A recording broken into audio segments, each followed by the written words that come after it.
होई ना पहचान रोवत दिनमा काट जी ए भोले बाबा होई गेल दोसर के अमानत रखी जान के सलामत जी ए भोले बाबा होई गेल दोसर के अमानत रखी जान के सलामत जी।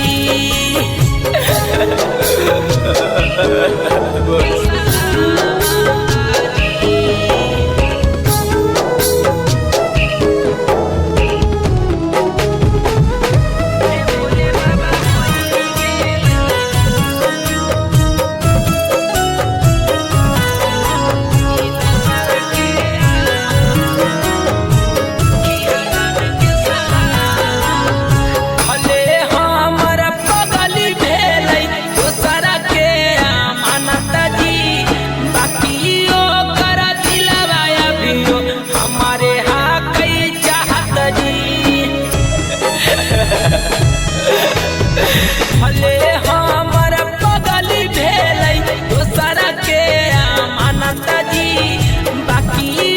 कर दिलवा अभियो हमारे हाक चाहत जी। सहना किस्मत पर लानत कई जे छछनावत जी ए भोले बाबा होई गेल दोसर के अमानत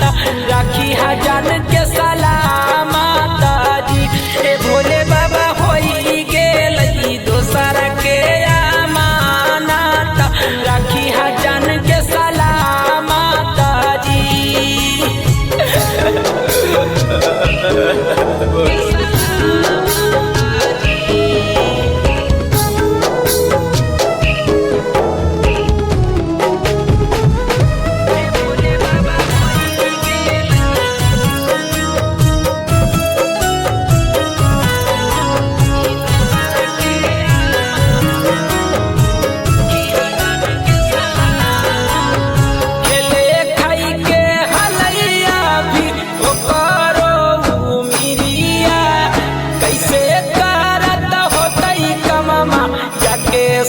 ससुररिया